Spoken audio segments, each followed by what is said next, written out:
All right. Welcome back to Blackburn News, where everything is connected. We're starting the show without music because I get copyright strikes on my own music. I usually play my own stuff, but even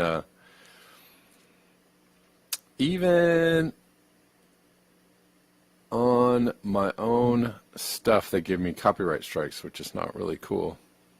Let me see. Hopefully this doesn't mess anything up. But anyways, hello to everyone.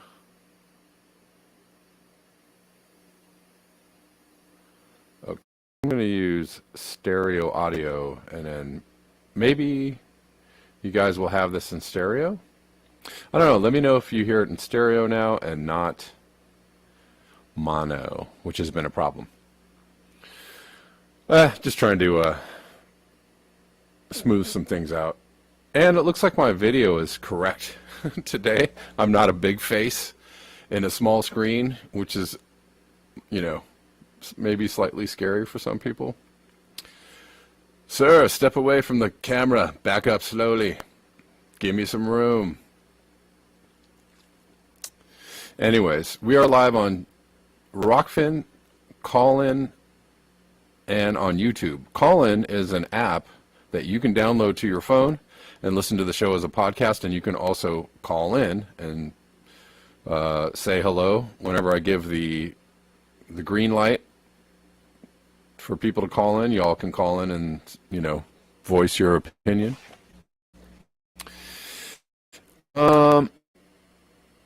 I do have a big head. Hey, realize I resemble that remark. All right. But my head is not supposed to be that big. I'm not supposed to be like a nose and some eyes in the viewfinder. That's just weird. All right. So I look normal size now. But hello to everyone on Rockfin. Said it was stereo for a second, but then went back. Oh no. Let's see. Well, maybe I can't change it midstream. That's what I was trying to do. So let's try again. It says refresh the page, but I don't know. Is that going to end my broadcast? I don't know. Oh, I'm so scared. All right, guys. Well, I know the button to push, so I now know which button to push to give you guys stereo sound. So I'll do that tomorrow. I'm sorry about it today, but I just don't want to mess the stream up. Everything is very precarious here, right? If I push the wrong button, I can just blow everything up. All right, let's get into it. Going to start off with something from Peter Dines, somebody I've been reading tweets from. Peter Dines is part of the Mirror Project, CSO of the mirror.org. That's who Peter Dines is, but if you want to know. And he says, is the desire to accumulate more and more materially, which is destroying the ecosystem, down to individual greed or systematic indoctrination? That's a nice philosophical question to start the show. I don't know. It's a human thing to kind of collect things and to hoard things. I'm not saying that everybody does that. I'm not saying it's actually not not high on my instincts. I don't have a really big instinct to collect things. In fact, I get really agitated personally if I've got too much stuff, or if I'm surrounded by too much stuff, I get really depressed. And shopping is a very conflicting and depressing thing for me because I do need things in my life, tools, essentials, whatnot, but I have this large urge to not acquire or accumulate any more things because it bugs me. But other people might really like, and I know People love the things. People absolutely love things. They love to buy things. They love to have things. They just want things all the time. It's pretty instinctual to human nature. However, it is also, as with most things that I talk about, it's hardly ever either or. It's usually, and, right? It's usually this and that. It's a little of this and a little of that. That's usually what it is. And you could argue about what percentage of this or that is part of the equation, and I'll leave that up to you. But individual systematic indoctrination is a big deal. We are definitely programmed from birth to want the things, to enjoy the capitalist, the loveliness and the freedom and the joy and the comfort and the wonder of the capitalist system and all the things, all the good things it can bring. We're told, that's our sole, goal and focus in life, right? Why do you want to succeed? Why do you want a job? Why do you want to go to school? Why do you want a professorship? Why do you want whatever it is? Why do you want that? Because you can get more stuff. And if you have more stuff, then you're living the good life, and then you're super happy then.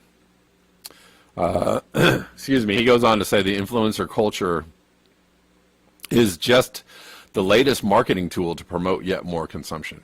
Sure. Sure.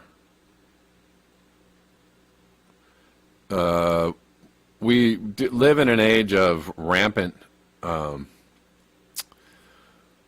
kind of just knee-jerk consumerism and narcissism, based around just getting whatever it is that you can get. And there's,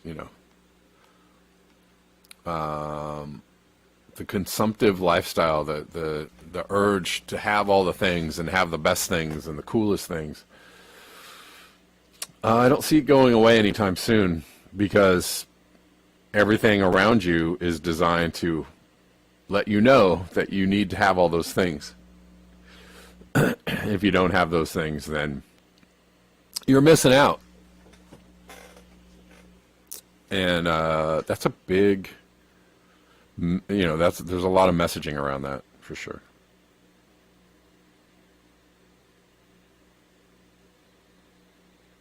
TCR Galaxy says it's the result of the alien cortex manifesting in Homo hybris, sealing the fate of the planet.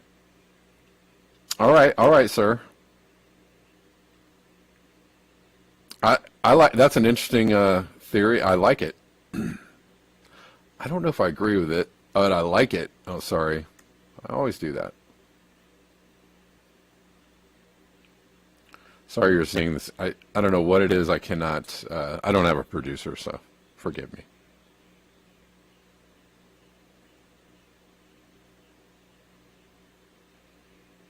Osama says, I hoard things that have the parts I need since there is no more Radio Shack.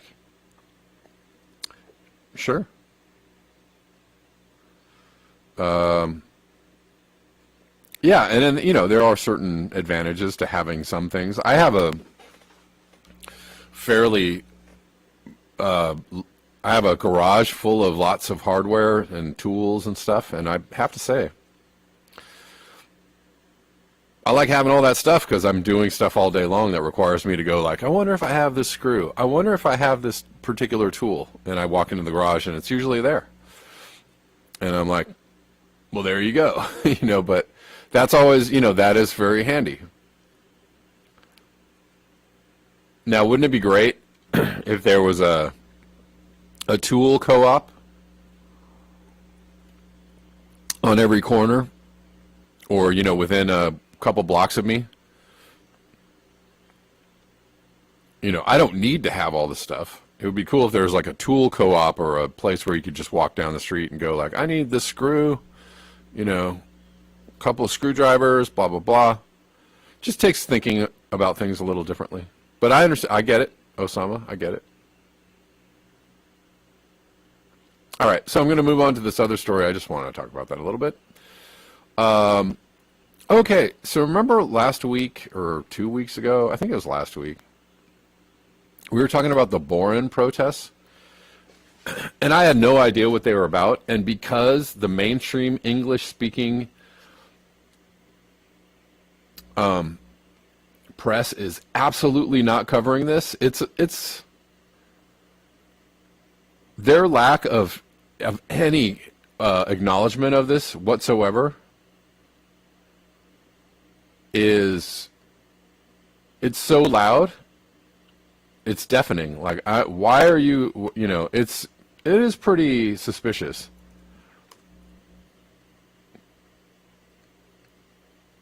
How the English-speaking press is absolutely not covering this story whatsoever. They're like, do not say anything about this. All right, now I think we can look at this.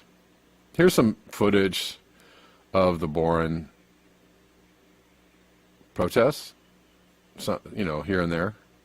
Sorry it's so small. I'll try and blow it up a little.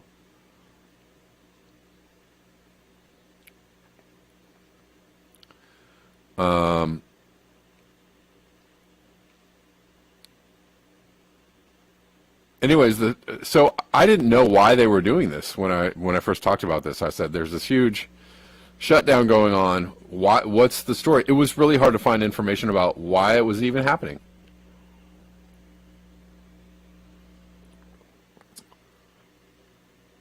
And it's interesting when an entire news media ecosystem says we cannot cover this. But what it's about is actually climate regulation, climate change regulation. So the government is saying that farmers need to reduce their nitrogen emissions by 30%. Okay. And they're really mad about it, obviously, because they're shutting everything down. I want to go through this. So, here's someone who's covering this in English, who's saying, look at this, look at all this. But if I look through this thread, there's just a large majority of the tweets and the articles or the coverage is all in Dutch, and so unless somebody is talking about this in English, it's hard to get even. So there's a few people tweeting about this. The farmers are like spraying manure all over the police. They're shooting at police cars. They're really going ham on this, and they're blocking roads. But all this coverage is in Dutch. So just to show you, it's a big news story, but you won't hear anything about it and barely see anything about it on Twitter, even if you cared. So that's interesting. But they're doing this because of this law, and they're saying. So I heard more about this today from the Allison Morrow show, and I heard a little more in depth about it. But I wanted to talk about it just from a climate change standpoint. And what I heard was they're offering to buy farmers out. And even compensate the farmers in order to switch to more sustainable farming practices. So, I'm not there on the ground, and I can't really get a lot of the nitty gritty and the in-depth nuance of it. But it doesn't sound super crazy. But this is what I wanted to talk about, and the main thing I wanted to talk about was this is what's going to happen. You saw the Yellow Vest protests against Macron in the last couple of years, and that was over a gas tax, like a carbon tax, a gas tax that people were really unhappy about. So this is the problem of trying to enact some kind of climate legislation or saying we've got to do this, we're going to have to limit oil production, or we're going to have to limit. And they're already talking about this. There's a lot of talk about this on Twitter in regards to the Biden administration. They keep, a lot of people are saying, well, Biden is hampering oil production because of climate change policies, and that's why gas is so expensive, and that's hurting business. And sure, it's hurting business, and that's the big issue is that you have this entire system set up globally. You have this global industrial capitalist system set up that works a certain way, that tells people this is how it works. And when you decide, that, well, we're going to have to change some of how this works because it's actually destroying the planet. Obviously how much pushback. This is why I read the Peter Dines thing in the beginning, because I feel like part of it is people expect things to work a certain way. People are, right? They're accustomed to things working a certain way. They expect things to work a certain way. They expect things to go on into the future working a certain way. And if you tamper with those expectations in any way, then you're going to have a big problem. And the messaging, I think, is a big problem. You have leaders of the planet saying climate change is a real issue. We got to do something about this. But they're not, it's like when I see climate scientists or communicators saying like, well, we've just got to get rid of the fossil fuel industry. You're not actually telling people what that means. That means, if you just say, well, just get rid of the fossil fuel industry, well, that means destroy industrial society as we know it, because that's what that means. So how, it's a catch-22. How are you going to do that? It's the catch-22 of like, if a president, if somebody ran for office on a purely climate change, saying, hey, look, this is what's happening. Everything that we're doing is actually destroying the environment, so we got to stop that. I mean, it would be difficult to impossible to actually have anybody listen to your message, right? Because they're like, what are you talking about? That's crazy.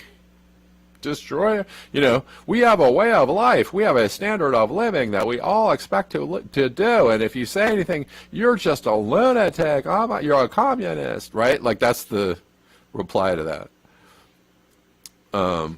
But science is science, and physics is physics. And so that's what it is. You have an entire industrial civilization that's built up that, this huge machine, this engine that is going 24 hours a day, 7 days a week, nonstop. It never stops. It never sleeps. You have this engine just going that is grinding the planet to bits. And, but everybody loves living in the machine. They actually enjoy it. They enjoy the things that it brings.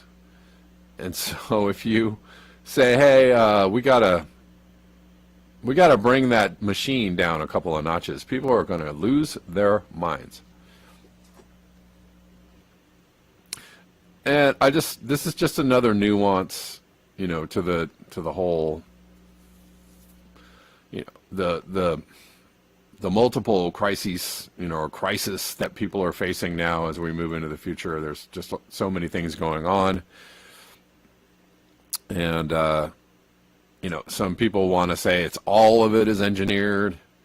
There's absolutely no, okay.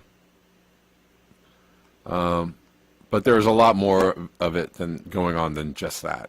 And so I hope that people, and I hope to bring you some ideas around what's going on to just widen the scope of how people think about what is going on. Because I think just to assume that it's all engineered is a little bit like, okay, it's, simplistic. But people love, that's another thing that people have an instinct for, is to simplify everything down into one idea. Humans are, super special at that. and I'm a human, and I have that instinct too. Well, if I just do this thing, this one thing, then everything will be great, right? If I just look at things in this one certain way, no, life isn't like that. Life is multifaceted. There's lots of things going on all the time. You kind of have to adjust and, look at things from various positions and do multiple things at different times. It's just not simple. Unfortunately, but we like to simplify things. And so, sometimes that simplification is the easy way out. It's like, well, if I just simplify everything down to this one idea, then, that's it. I don't have to think about anything else. I don't have to do anything I don't have to do anything different. But I just want to outline that, it is a difficult thing to actually, not even just to understand the climate situation, but to even get into the weeds of like, what do you do about it? It's why the technotopians or tech utopians actually get so much play, because it's just, it's so much easier just to go, well, if we just plug this machine into the global, industrial civilization, and it'll just suck the carbon out, or it'll just make clean energy, or it'll just, whatever. It's, the techno-utopians, they have a leg up, because if you just plug this new technology into, what everybody's doing, what a miracle. You've saved our way of life. Thank you. I don't know. You don't want to tell people that they have to actually stop doing what they're doing, or at least, greatly curtail what they're doing. I don't know. Drag Eye says, gotta implement alternatives first, then eliminate our dysfunctional behaviors in ways that do not escalate suffering. Probably not going to happen that way. Gotta go pay the bills, including my landlord, Bill. All right, Drag Eye. Thanks for the comment. I don't know. I've already outlined like multiple times the way I think things should go, but it's just probably not going to go that way. All right. At this moment in time, I'm going to shut down the YouTube stream. Sorry, YouTubers, but thank you for hanging out with me for a few minutes. That's just kind of the way it's got to go, because I'm going to get a little weirder. I already feel like I've just been too weird already.